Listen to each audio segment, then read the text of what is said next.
আমি MA pass. MA pass. শানি করেন? হ্যাঁ হ্যাঁ। না না না, মানে পাইনি চাকরি।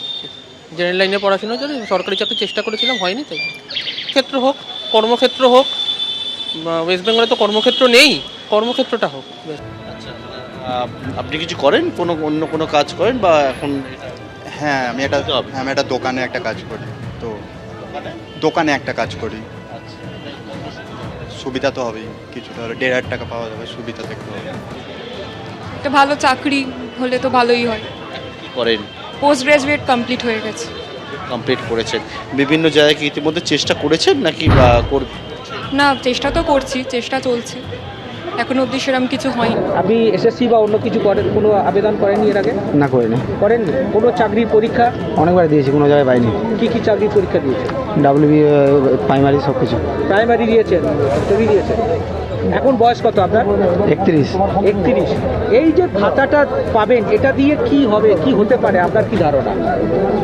ধারণা কি কতটুকু? মোবাইল রিচার্জ, ওই সাধারণ যেগুলো হয় সেগুলোই হবে, এছাড়া কিছু নেই। 1,500 টাকায় কোনো কিছুই হবে না, এটুকুই।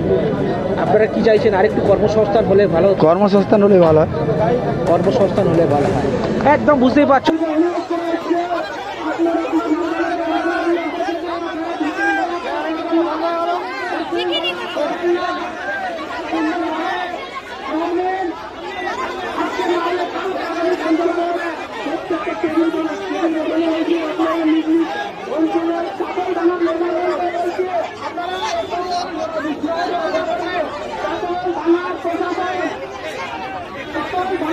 জন্মে কখনো শুনেছেন যে পড়াশোনা করবেন, এমএ করবেন, বিএড করবেন, নেট স্লেট টেট সব পাস টাস করে নিয়ে 1500 টাকার ভিক্ষা নিয়ে ঘরে বসে থাকবেন আর হা করে চেয়ে থাকবেন? ভিক্ষায় পাওয়ার জন্য তো এত তো পড়াশোনা আমরা করিনি। 1500 টাকার ভিক্ষা আমরা চাই না, আমরা সম্মানের সঙ্গে চাকরি চাই। শিক্ষক হওয়ার জন্য, শিক্ষকতা করার জন্য এতদূর কষ্ট করেছি, শিক্ষকতাটা নিয়েই দম নেব না, এবার স্বেচ্ছা মৃত্যু বরণ করবো। তা তো শুধু বলেছে মাধ্যমিক পাস করে যারা আর পড়াশোনা করেনি তাদের জন্য। আমাদের মতো double MA, double training, double BEd করে আমরা ভাতা চাই না। টেট দুবার টেট পাস করেছি, কেন আমরা? তো আমরা বন্ধুরা, আপনারা কেমন আছেন অবশ্যই কমেন্টে জানাতে পারেন। তো বেকার ভাতা যেটা দেওয়া হচ্ছে মাধ্যমিক পাশে 21 বছর বয়সীদের, অর্থাৎ বলতেই পারেন যে বেকারদের যে টাকাটা দেওয়া হচ্ছে, যেটা নিয়ে আমি অনেক কয়বার ভিডিও করেছি। তো এখন সেখানেই মাননীয় মুখ্যমন্ত্রী ফেসে গেছেন কার্যত। মানে এটাও কি সম্ভব? এটাও সম্ভব। তো আর আপনারা যে ভিডিওগুলি দেখলেন, যে ভিডিওটা দেখলেন, আপনাদের সামনে আমি রাখলাম। কার্য তো এনাদেরও অন্যায় আছে এই ফাঁসানোর কারণ, মানে ফাঁসানো যে মাননীয় মুখ্যমন্ত্রী ফেসেছেন তা এনাদের অবদানের কারণেই ফেসেছেন। আমি বলবো এটা খুবই অন্যায়। কারণ মাননীয় মুখ্যমন্ত্রী এত সুন্দরভাবে যারা বেকার যুবক রয়েছেন তাদের পাশে এসে দাঁড়াচ্ছেন, তিনি 1500 টাকা করে দিচ্ছেন। তো এইভাবে কেউ বলে? এবং মিডিয়াগুলোর খেয়ে দিয়ে কোনো কাজ নেই। কীভাবে চলে গেছেন জিজ্ঞাসা করতে, আপনারা শুনলেন যে আপনি কি পাস? আর ছেলেগুলো সঠিক বলে দিলেন, বলছেন আমি বিএ, কেউ বলছে আমি বিটেক করেছি, কেউ বলছে আমি এমএ পাস করেছি। মানে এগুলো কি ভাই, এগুলো কি? জাস্ট আমি কি বলবো, আপনারাই বিচার করে দেখুন। তো এরকম সত্যতা কি কেউ বলে? কার্যত এরকম সত্যতা বলতে কোনোদিন আছে? মাননীয় মুখ্যমন্ত্রী এখন এই বেকার ভাতা দিচ্ছিল আমাদের যারা বেকার রয়েছি মাধ্যমিক পাশে 21 বয়সীদের, তাদের সেই বেকার ভাতা দেওয়ার কারণে এখন মাননীয় মুখ্যমন্ত্রী ফেসে গেছেন কার্যত। আর আমি এটা বারবার বলছিলাম যে এরকম কিছু একটা হবে, কারণ আমি এই বেকার ভাতা নিয়ে একটা ভিডিও করেছিলাম, সেখানে বলেছিলাম যে পশ্চিমবঙ্গে প্রায় 46 লক্ষ লোক, মানে ছেলে আছে বেকার। 46 লক্ষ সংখ্যাটা কম নয়, কিন্তু বাংলার মানুষ তো দেখে না বা হিসাবও করে না যে কত লোক অ্যাকচুয়ালি পাচ্ছে বা কত লোক বেকার বসে রয়েছে এই 15 বছরে মাননীয় মুখ্যমন্ত্রীর আশীর্বাদে। সেটা কেউ দেখে নাই, কেউ হিসেব করেনি। কিন্তু যেদিনই এই বেকার ভাতা ঘোষণা হয়েছে এবং যেদিন থেকে অফলাইনে শুরু হয়েছে, প্রথম আপনারা শুনেছিলেন মাননীয় মুখ্যমন্ত্রী বলেছিলেন যে অফলাইনে চালু হবে, বাস সঙ্গে সঙ্গে গন্ডগোল হয়ে গেল। এবার কাতারে কাতারে সবাই যাচ্ছে ভিড় করতে লাইনে, এতটাই ভিড় হয়েছে পুলিশ লাঠিচার্জ পর্যন্ত করেছে। ভাবতে পারছেন এত ভিড় হয়েছে যে পুলিশ লাঠিচার্জ পর্যন্ত করেছে। তারপর তাদের একটা ইচ্ছা ছিল, হয়তো আমি জানি না, মাননীয় মুখ্যমন্ত্রী একটা ইচ্ছা ছিল যে অফলাইনের কারণ একটা হওয়ার কারণ আছে, সেই কারণটা আগে বলে নিই। অফলাইনে যেহেতু করা হয়েছিল প্রথমে তার একটাই কারণ, মাননীয় মুখ্যমন্ত্রী যেহেতু 2026-এ ভোট, তাই একটু দেখাতে চেয়েছিলেন যে তিনি কতটা জনদরদি এবং তিনি কতটা বেকারদের কথা ভাবছেন। তাই 1500 টাকা করে তিনি দিচ্ছেন কার্যত মাসে মাসে, এবং এটাই তিনি দেখাতেন মানুষকে যে একমাত্র এই তৃণমূল সরকারই আছে যিনি বেকারদের পাশে এসে দাঁড়িয়েছেন। এটা তিনি দেখাতে চেয়েছিলেন কার্যত, আমি যেটুকু মনে করি এটা তিনি দেখাতে চেয়েছিলেন, কিন্তু তা সম্পূর্ণ উল্টো হয়ে গেল। কীরকম উল্টো হয়ে গেল? এই যে মিডিয়াগুলো চলে যাচ্ছে জিজ্ঞাসা করতে যে আপনি কি পাস, আপনি কি পাস। এবার তারা বলছে বেকার ছেলেরা আমি বিটেক করেছি, আমি এমএ করেছি, কোনো কাজ পাইনি, বসে রয়েছি। তো এখন তো প্রশ্ন উঠবেই যে মাননীয় মুখ্যমন্ত্রীর এই 15 বছর আমলে এত লক্ষ লক্ষ ছেলে মেয়ে কেন বেকার বসে রয়েছে।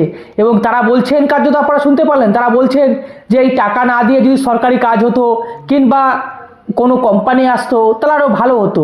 তো এখন পুরোপুরি খেলাটা ঘুরে গিয়েছে, কারণ এখন তো প্রশ্ন উঠবে। আর ইতিমধ্যেই কথা উঠতে শুরু করেছে যে এত লক্ষ মানুষ কেন বেকার পড়ে রয়েছে। এবং শুধু বেকার মাধ্যমিক পাশে নয়, তারা উচ্চতর শিক্ষিত। এমএ পাস মানে চারটিখানি কথা নয়, নিশ্চয়ই বিটেক পাস করাও চারটিখানি কথা নয় ভাই। তো তারা তো এখন বলবে, আর মিডিয়া সেগুলোকে বেশি বেশি দেখাচ্ছিল যে দেখুন পশ্চিমবঙ্গের অবস্থা দেখুন, এই 15 বছরে কত বেকার ছেলে তৈরি হয়েছে কার্যত। এবং আমি জানি না, অভিষেক বন্দ্যোপাধ্যায় একবার বলেছিলেন যে ডবল চাকরি দেবো, বলেছিলেন তো, আমার মনে আছে একবার কিন্তু বলেছিলেন যে ডবল চাকরি দেবো। তো সেই জিনিসটা এখন আপনারাই ভেবে দেখুন যে এই যে বেকার ভাতা যে দিচ্ছিল কার্যত বেকারদের কারণে, এখন দেখা যাচ্ছে পশ্চিমবঙ্গে সবাই বেকার। কার্যত পুলিশ লাঠিচার্জ করেছে ভাবুন। এবং মিডিয়ার সামনে তো দেখতেই পাচ্ছিলাম আমরা, জিজ্ঞাসা করছে যে কি পাস করে এসছেন তারা সব, মানে এইটা বলছে যে মাধ্যমিক পাস বা উচ্চ মাধ্যমিক পাস, তারা বলছে তারা সব উচ্চশিক্ষিত মানে ব্যাপারটা বুঝতে পারছেন তো। তো সেই কারণেই বলছি কার্যত যে একটা দেখাতে যাচ্ছিল অফলাইনে করে যে দেখুন বেকারদের পাশে এই মাননীয় মুখ্যমন্ত্রী মমতা বন্দ্যোপাধ্যায় সরকার রয়েছে। এখন প্রশ্নটা ঘুরে গিয়েছে যে ভাই এত বেকার ছেলে এখন কোত্থেকে বেরোচ্ছে, তাহলে এই 15 বছরে মাননীয় মুখ্যমন্ত্রী কি কাজ করেছে, এই প্রশ্নটা এখন বেরোচ্ছে। আর এটা তো বেরোবেই, আমি জানতাম, কারণ যেদিনই বেকার ভাতার প্রশ্ন উঠেছে, যেদিনই বিল পাস হয়েছে, মাননীয় মুখ্যমন্ত্রী ঘোষণা করেছে, সেদিনে আমি বলেছিলাম কার্যত যে পশ্চিমবঙ্গের 46 লক্ষ বেকার যুবক যুবতী আছে, 46 লক্ষ। কিন্তু আপনারা তো শোনেন না, সেই ভিডিও নিচে আপনারা লিখেছিলেন গদি মিডিয়া। এখন কেমন লাগছে? এখন কার্যত দেখলাম মাননীয় মুখ্যমন্ত্রী কার্যত যেহেতু খেলা উল্টে গেছে, তাই কার্যত এখন তড়িঘড়ি অনলাইনে করে দিয়েছে, যে এখন অনলাইনে করা যাবে। কারণ একটাই, মানুষ সাংবাদিকরা যাচ্ছে প্রশ্ন করছে, মিডিয়ার সামনে চলে আসছে যে কত লক্ষ লক্ষ পশ্চিমবঙ্গের ছেলে যারা উচ্চশিক্ষিত তারা বেকার বসে রয়েছে কার্যত, পশ্চিমবঙ্গে কোনো কাজই নেই, কাজ দিতে পারছে না। তো সেই খেলাটা এখন ঘুরে গেছে, তাই মাননীয় মুখ্যমন্ত্রী তড়িঘড়ি কার্যত এখন দেখছে অনলাইনে করে দিয়েছে। এখন এটা অনলাইন হচ্ছে, বেকার ভাতা সেটা এখন অনলাইন হচ্ছে। এটা কিন্তু বড্ড ভুল হয়েছে, আমি তো বলবো বড্ড ভুল করেছে। এরকম সত্যি কথা কেউ বলে? কার্যত আপনারা দেখতে পেলেন কীভাবে সত্যি কথা বললো। এরকম সত্যি কথা কেউ বলে? মাননীয় মুখ্যমন্ত্রী এত সুন্দর কাজ করছিল, বেকারদের ভাতা দিচ্ছিল, এত 46 লক্ষ যুবক বেকার বসে রয়েছে, এটা কম ব্যাপার? এটা একটা বিশাল পূর্ণ কাজ করেছে মাননীয় মুখ্যমন্ত্রী এই 15 বছর ধরে। কত সুন্দর কাজ করেছে দেখুন তো, মিডিয়ার সামনে বা গোটা ভারতবর্ষের নিরিখে আপনি দেখুন, যেখানে দেখবে যে আর অন্যান্য রাজ্যের দেখবে তো, ও বাবা এত লক্ষ ছেলে মেয়ে কার্যত বেকার বসে রয়েছে পশ্চিমবঙ্গে। ভাবুন তো একটা কত ভালো কাজ করেছে মাননীয় মুখ্যমন্ত্রী। আপনারা অবশ্যই কমেন্টে জানান। তো এই কারণে তো বলছি যে খেলা ঘুরে গিয়েছে কার্যত, যে নিয়ে মাননীয় মুখ্যমন্ত্রী বেকারদের ভাতা দিচ্ছিলেন কার্যত 1500 টাকা করে, সেটাই এখন ঘুরে প্রশ্ন হয়ে গেছে যে এত বেকার কি করে তৈরি হলো এই 15 বছরে, এত বেকার কোত্থেকে আসছে, তাহলে মাননীয় মুখ্যমন্ত্রী তাহলে কি কাজ করেছে? আপনারা অবশ্য কমেন্টে জানান। এবং যারা আমাকে বলেন গদি মিডিয়া, তাদের কাছেও আমার একটা প্রশ্ন যে এত বেকার এখন কোত্থেকে বেরোচ্ছে ভাই? এবং তারা শুধু বেকার নয়, মাধ্যমিক পাস বা উচ্চ মাধ্যমিক নয়, তারা কেউ পাস করেছে বিটেক, কেউ এমএ, কেউ মাস্টারি করেছে। তাহলে এখন আপনারাই ভেবে দেখুন, আপনারাই জানান যে এগুলো কোত্থেকে আসছে এখন। এবং মাননীয় মুখ্যমন্ত্রীর আশীর্বাদে পশ্চিমবঙ্গের যে বেকার যুবক কীভাবে মানে বেরিয়ে আসছে। এবং আরেকটা ভিডিও তৈরি করেছিলাম যেখানে বলা হচ্ছিল এই 1500 টাকাটা যেটা দেওয়া হচ্ছে মাননীয় মুখ্যমন্ত্রীর নেতৃত্বে, সেটা নাকি ওই ইয়াং জেনারেশনদের গুটখা খেতে দিচ্ছে। আমি করেছিলাম সেই ভিডিও, দেখিয়েছিলাম সেই ভিডিও। তো এই হচ্ছে ব্যাপার যে কীভাবে খেলা ঘুরে গেছে কার্যত, খেলা বলবো না, বাস খেয়েছে কার্যত। রাজ্য সরকার এখানে বাস খেয়েছে, যে তারা যেটা ভেবে কাজ করেছিল কার্যত সেই কাজটা হয়নি, হয়ে অন্য কাজ হয়ে গেছে। এখন সবাই প্রশ্ন তুলছে যে পশ্চিমবঙ্গের কি উন্নত হয়েছে, বেকার যুবকরা কেন এত বাড়িতে বসে রয়েছে, কেন এত বেকার যুবক, প্রায় 45 লক্ষ থেকে 46 লক্ষ বেকার যুবক।